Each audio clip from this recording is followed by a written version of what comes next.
ndaifangwa ndiri pabasa musi wacho manheru ndaigata usiku ndichibva ndanga ndikatogwa neumwe wangu wandaiwirirana naye. Chibva taenda kunzvimbo dzekumwira kubhawa. Tasvikawo ikoko aiva nezvimaspika zviriko mazuva ano izvi zvimabluetooth speaker izvi. Saka mukunodhakwa muya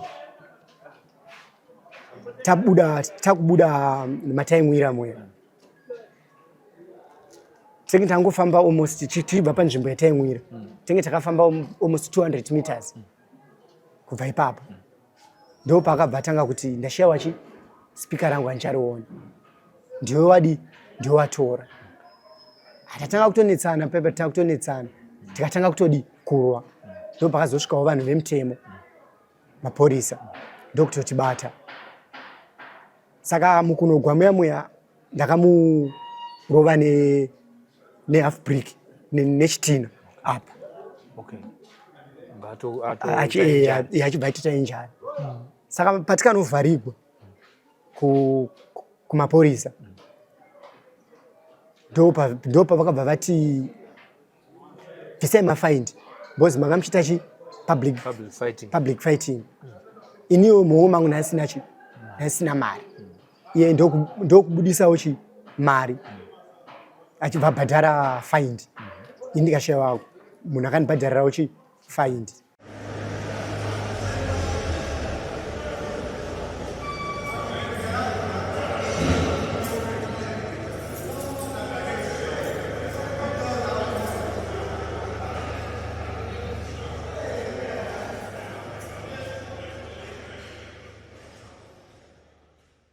Ndinokuchingamidzai nemufaro paSly Media TV nepfenyuro inoteerwa nevanhu vakawanda. 300,000 is not a walk in the park. Zvinowanza kuti aiwa tiri kuita maprograms ari kufarirwa nevanhu tichiteerwa nevanhu vakawanda. Pano tiri kusangana pachirongwa Home Away from Home. Chiri chirongwa chatinopinda mumajere, chirongwa chatinoita takabatana neZimbabwe Prisons and Correctional Services. Chirongwa chedu chinechi chakanangana nekuona zviri kuitwa mabasa akanaka ekudzidzisa vanhu vanenge vapuwa makore vanenge vachigara muno mujere, asi zvakaongororwa zvikaonekwa kuti hatingamudzokere asina chaakabata tichimudzosera mucommunity. Vanotarisa munhu kuti zvaakazvarwa nepaakasungirwa ndezvipi zvaakanga achivha muupenyu hwake. Kana anga asina ma-O levels vanomubatsira kuti aite ma-O levels. Kana anga ane ma-O levels asina course vanobva vamubatsira kuti aite course yaanosarudza. Pano paHwawa Prison patiri nhasi uno muchirongwa chinechi Home Away from Home panoitwa makosi akasiyana siyana. Pane welding, pane motor mechanics, pane auto electrics, panewo zvakare vari kuita panel beating, vaita spray painting. Zvakawanda zvinoitwa panapa handingazvipedzi zvinotoda zuva rese, asi macourses ese anoitwa paTechnical College ari kuitwa pano paHwawa Prison. Tiri muno mugwero. Inini zita ndinoSylvester Tafumane, simbi yebasa. Ndinatarumbidzwa Rudhenya pakamera. Iye zvine ndine mwanakomana anonzi Gift Mutero ane makore 27 ekuberekwa. Akapinda muno muHwawa Prison nenyaya yeropa rachibapuwa makore anokwana kuita iwo maviri. Rekai mukana uno wokumuchingamidza muchirongwa tinzwe kuti pano paHwawa Prison ari kubata basa rei raari kudzidzira. Gift mambo wangu ndinokuchingamidza muchirongwa. Kuti gift zvinoreva kuti chii nemanzwisisiro ako? Chipo. Onaika. Saka une chipo cheiwo? Welding neblacksmith. Blacksmith kana kuti blacksmith ndokudiko? Kupfura simbi. Kuva mhizha. Right, aiwa zvakanaka. Izvi maizviita here musati mapinda muno muHwawa? Ndakambodarika nepazvaitiwa. Makadarika nepazvaitiwa? Anatsotaura ika maizviita here kuti makangoona vanhu vachi? Aiwa, ndaizviita. Maizviita? Chamaita kunze chii? Kugadzira matemo, ma-window frames, ma-jojo stand, nezvinhu zvakaita semasikelo. Masikelo rekuchekesa uswa? Rekuchekesa uswa. Simudza tione sikelo. Ende wataura yes. All right. Basa resikelo nderekuita sei? Kunesu ma-bone free. Tisina kumboenda ku-country. Nderekuchekesa uswa. Ndikuchekesa uswa? All right, aiwa ngatitaure zvedu wakabata sikelo rako. iyi sikiri wakanga uchigona kuigadzira usati wauya kuno. Alright. Saka chakazoitika manje wauya muno mu prison ndoda kuziya musiyano wekuti pane paunguwa yawaizviita iwewe pane munhu anonzi Sunday makanika. Unoziva kuti andaze ndiya munhu anoti sekuru kana wachigadzira angachizi bata tambo itsuku iyo uye uti itsuku here mudada uti ya bvisa mavhiri vachigadzira mabreak. Iye anozopedzisira akuti ndaakugadzira motikari asi anoenda chikoro chechi ndizvozvo. iwo zvako zvakatanga sei? Hai inini sezvamataura izvozvo ndaingonzi batane apapo ndichionawo zvipinda mumaziso ndichiva nekaruzivo kaikai asi pandazouyawo panzvimbo inoyi ndakazoonawo maticha anoziva nezvebasa irori ndo vakatanga kundipawo muono kuti pane patone syllabus yaunazotedzera kuti aiwa welder chaiye anofanira kudai asi yepakuona pewindo pane mapundu anozogrindo zvoflash. Alright, take us through pakosi yawakasarudza ndezvipi zvauri kuita munomu tichisanganisira nenyaya dzewelding idzodzo? Pakosi yandikasarudza ingori welding. Alright. Pane zvawakuziva zvawakanga usingazive usati wauya munomu ndezvipi? Wataura kuti waane maticha handitika zvawakunzwisisa nezvawakuziva zvokuti yezvinoitika kuti taakukupawo mufano wechidiki handika kana kuti muyoung offender wonzi shanda naye unotanga kunatsomudzidzisa tiri muworkshop chii? Kupinda une hembe dzinodiwa muworkshop. Right, safety. Okay. Ndedzipi dzinodiwa? Panodiwa magloves, helmet, safety shoe. Okay. Nema-welding glasses. Alright, okay. Then tabva ipapo hatipfuurire mberi tamuworkshop wauya kamuyoung offender wamuudza kunodiwa protective clothing, tongoti protective clothing. Moita sei? Pamagetsi atinoshandisa anodzogwa kuti panodiwa moto wakadii pakuweredha pakupisa simbi. Okay. Right. Nezvimwewo zvekuti ma-measurements ekumezha nawo ma-window frames nema-burglar bars.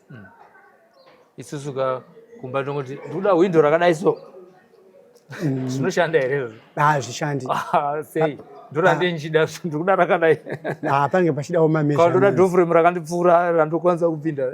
Aiwa hazviko. Saka imunoti chii? Aiwa tenge chida ma-measurements ndo zvinge zvichidiwa pama-window frames edu kana ma-door frames. Okay. Ndo atinonyatsoshandisa. Zvireva kuti ugone kuve nema-measurements chii chamunoshandisa? Panenge pachidiwa arc. Okay. Tape measure. Zvakamira zvakadaro. Unosaka vanhu vanoita zvenhika vachingogara vakaisa ka-tape measure paside apo. Alright. Chimwe chinodiwa technical handiti pakugadzira window kuti rinatsobuda zvakanaka handitika kuti tizive kuti iri END4F iri NC4F kana kuti NC2F ndezvipi zvinokuzivisa kuti iri ND4F iri NC2F? How do you know? Ipapo ndikangoti ndatipa pama-measurements then simbi dzatinoshandisa ipapo ndo zvimwe zvokukwanisa kuti betserawo kuti ti-identify kuti iri ND4 kana kuti ND11F. Okay. Pane ma-standard measurements here ekuti munhu apa tikutotaura chitodzidzisa vanhu vari kunza ndire kuti kana munhu achida ma-door frame kana achida ma-window pane ma-standard measurements here anogona kuuya nawo kana kuti munogara necatalog? Tinenge tine catalog yedu. Okay.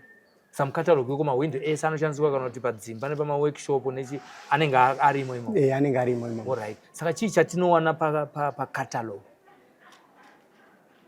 Chatinowana information yamunowana pacatalog? Pacatalog ndikangoti chose chinge chidiwa. Alright. Kana pama-window frames kana pama-door frames kana angave ma-measurements design tinozviwana futi. Munozviwana pacatalog ipapo handiti? Saka izvinezvi kosi kana wapedza tine pano tinoti wapedza kosi yewelding hongu ndo pane igrade chiro pane maclasses akasiyana siyana. Maclass anonzi maclass. Alright. Class anotangera pachi? Ndinoona class 1 to class 3. To class 3. Saka uneya unayo class yakati uri kutoema? Ndiri kutoema kuti ndikaverenga nekuteererawo zvandiri kudzidziswa nevadzidzi vangu pano ndokwanisa kuzonyorawo class yandinoshuvirawo. Alright. Usati wauya munomu kuchikoro wanga wagumira chii? Ndagumira form 4. Wagumira form 4. Akabuda sei pa form 4? Pa form 4 ndine history, geo, maths handina neshona ndine matatu. Ndine matatu? Wakakunda muchakabvuginimba aive neshona chete. Saka akazoita sei? Akane mari. Haisi limitation. Saka pane mamwe apa mune 3 handiti. MuZimbabwe munodiwa 5. Pane zvamuri kuita here muri munomu zvekuti muwedzerewo masubjects besides nyaya yewelding? Ndakandisati zvangu mapindawo mazviri izvozvo? Ndapinda mazviri. Handiti? Effort yenyu yakabva yangonanga kuti ndoda zvokupisira. Handiti? Alright. Tisati taenda kumberi nenyaya dzeupenyu, tingataura zvokutiwo imimiwo muri munhu akakura sei mukati meupenyu hwenyu muri muno mugwera kumusha kumasvingo anizi? Muri munhu akakura sei mufamily menyu imimi? Inini mufamily medu taiva tiri vatatu, asi pari zvino pasara vaviri. Ndaiva ndiri mutwin. Mai vangu nababa vakashayika. Ndichibva ndarerwa natete. Ndo vakazosara vakandinisa kuchikoro vachinditengerawo chikafu nehembe.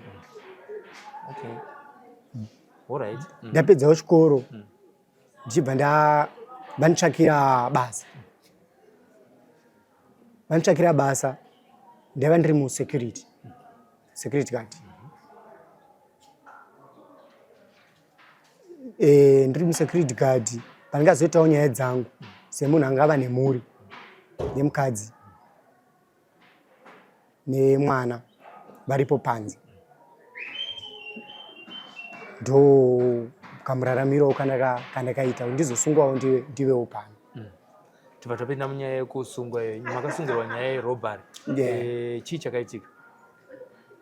Ndaifangwa ndiri pabasa musi wacho manheru, ndaigadha usiku. Ndichibva ndaiva ndikatogwa neumwe wangu wandaiwirirana naye. Chibva taenda kunzvimbo dzekumwira kubhawa. Tasvikawo ikoko aiva nezvimaspika zviriko mazuva ano izvi, zvimabluetooth speaker izvi. Saka mukunodhakwa muyamwe takubuda mataimwira muya, tenge tangofamba almost tichibva panzvimbo yataimwira, tenge takafamba almost 200 meters kubva ipapo. Ndo pakabva tanga kuti ndashayiwa spika rangu handichariona, ndiwe watora. Tatanga kutonetsana, tikatanga kutodi kurwa. Ndo pakazosvikawo vanhu vemutemo, maporisa, ndokutotibata. Saka mukunogwa muya ndakamurova nehalf brick nechitina apa. Achibva aitita injari. Saka patikanovharigwa kumaporisa, ndo pavakabva vati bvisai mafaindi because manga muchiita public fighting. Iniwo muwo mangu nasina mari. Iye ndokubudisawo mari achibva bhadhara faindi. Ini ndikashayiwa munhu akandibhadharirawo faindi. Saka vaivhinza ropa because nyama dzake akakavhurika. Ndo pakazononyoregwa, akaenda kuchipatara akanonyoregwa medical report. Medical iya yanga yakatonyorwa kunzi permanent injury. Saka ndo nyaya yakabva yanditonga iyo. Saka yakabva yashedzwa kunzi irobhari plus assault. Matongwa muri mujere ndobva manzi imi makupuhwa 2 years. Pamakanzi mapuhwa 2 years, chii chakapinda mupfungwa dzenyu? Ndakatoona kuguma kweupenyu hwangu nekuti ndakatoona kutoti mhuri yangu panze apa hama dzangu chaidzo chaidzo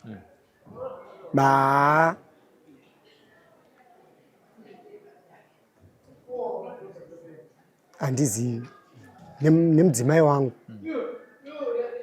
nemwana ndo vanhu vandikaona kuti ndarasikirwa kana ndavaisa panguva yakaoma. Ndavaisa panguva yakaoma. Saka iye zvinezvi vari kurarama sei? Iko zvino mudzimai wangu anoita basa remaoko. Rechi? Ndi farm manager. Akaita kosi yeagriculture. Alright. Saka vari kukwanisa zvavo kuti vachengete mwana? Vari kukwanisa kuti vachengete. Vachizviriitirawo zvavo pachezvavo. Asi pavakaguma kuuya vaitoti zvinhu hazvina kumira zvakanaka. Okay. Tarisiro yenyu mimi iye zvinezvi pane makapuwa 2 years handitika.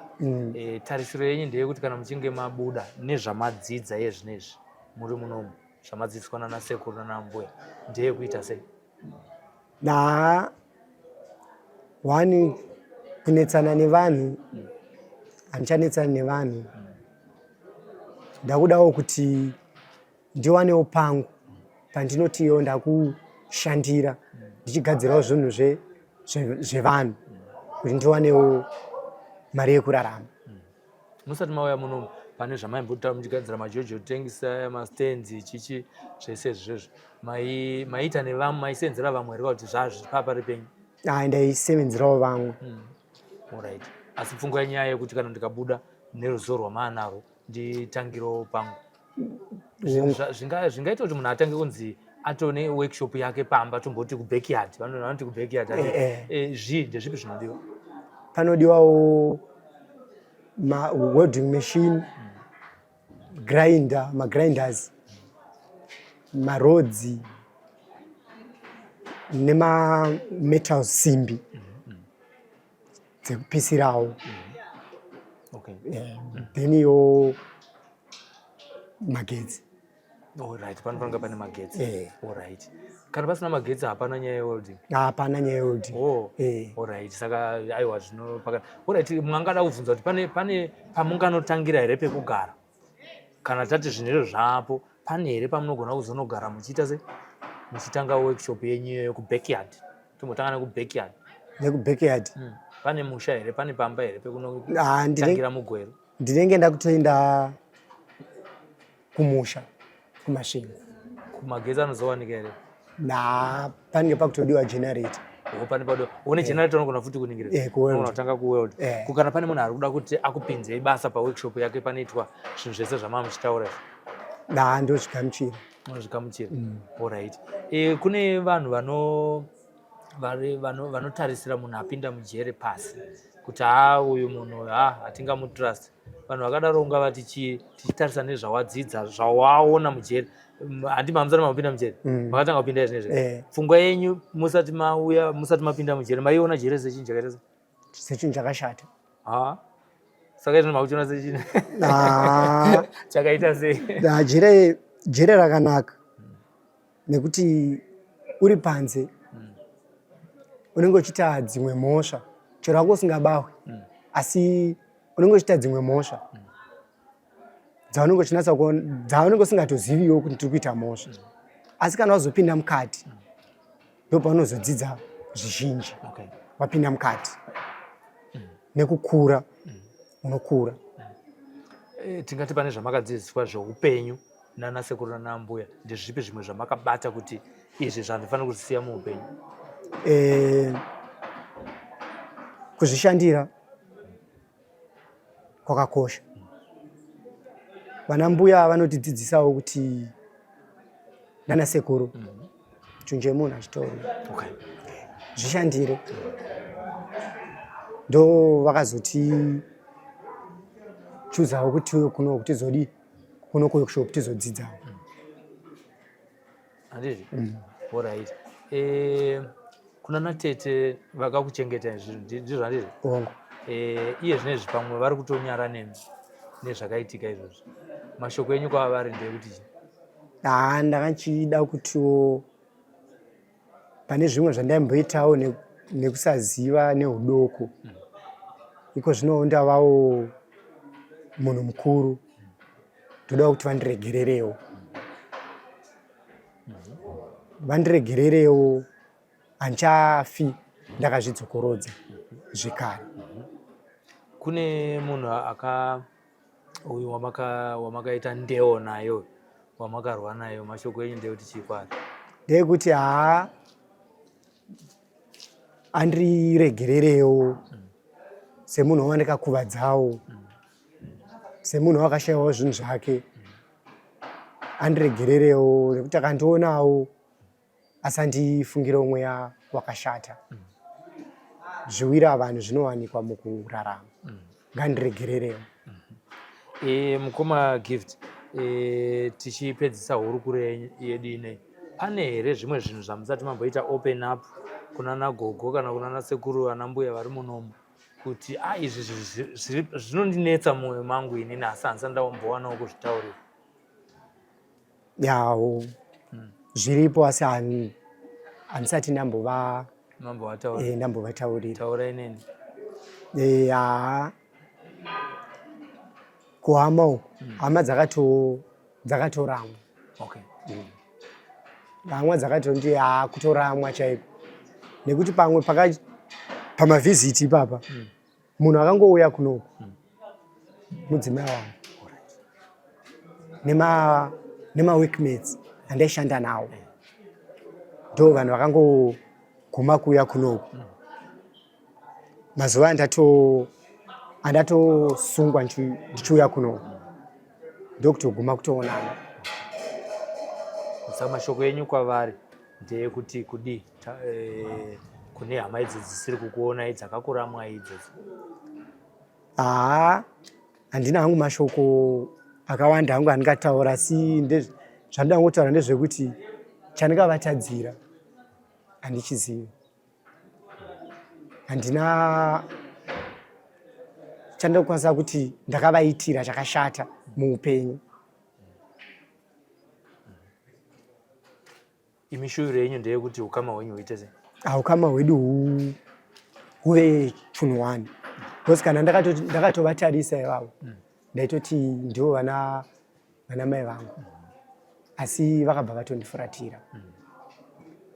Tomboti pamwe vakashatirwawo nekuda kwechiitiko chekuti wakapinda mundeo ikabva yazokupinza mujeri, ivo vaigarawo vachikurayirai, pamwewo vakatiwo hauna kunge watiteerera. Saka iye zvinezvi wanga uri kuvapersuada kuti tidanane zvekare, unoti chii kwavari vakateerera paSly Media? Ndinotiwo vandiregererewo, ndiri mwana ndakatadza, asi kunzvimbo yandiri inoyi ndakadzidziswa upenyu, ngavandiregererewo.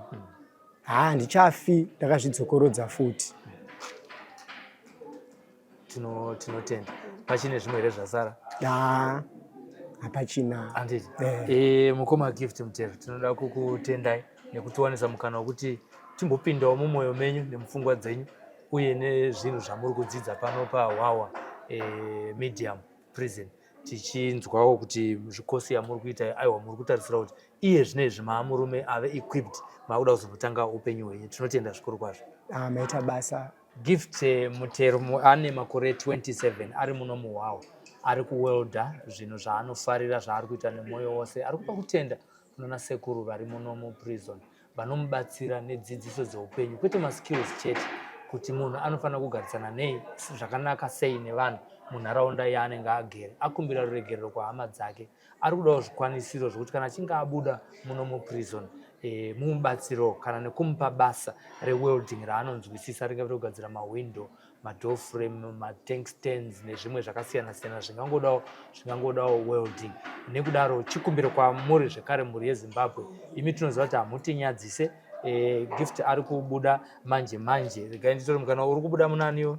Ndiri kubuda 2026 musi wa 23 January 2026. Zvinotipa nguva yekuti tigone kuramba tichigadzirira zvishoma nezvishoma. Vanokwanisa vanenge vamutswa naMwari, tikatanga kutenga welding machine, pamwe tazotengawo magrinder, kusvika paanezenge abuda zvinezenge zvazvokwana.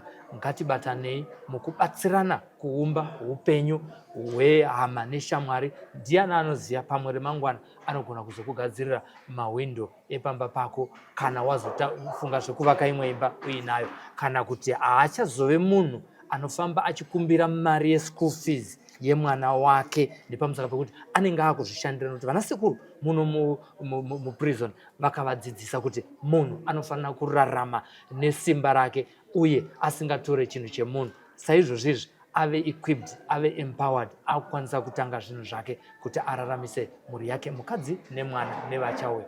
Chasara nchekuti ndionekere musikana ari pakamera watiri kufamba naye tiri kuno kuHwawa, kuno kuGweru. Vamwe vangaziva kuti Hwawa iri kupi. Anonzi Tarubidzwa Rudhenya, anova ndiye akabata makamera. Indonzi Sylvester Tafumane, simbi yebasa. Ndinoti chisarai, musakanganwa kusubscribe. Thank you.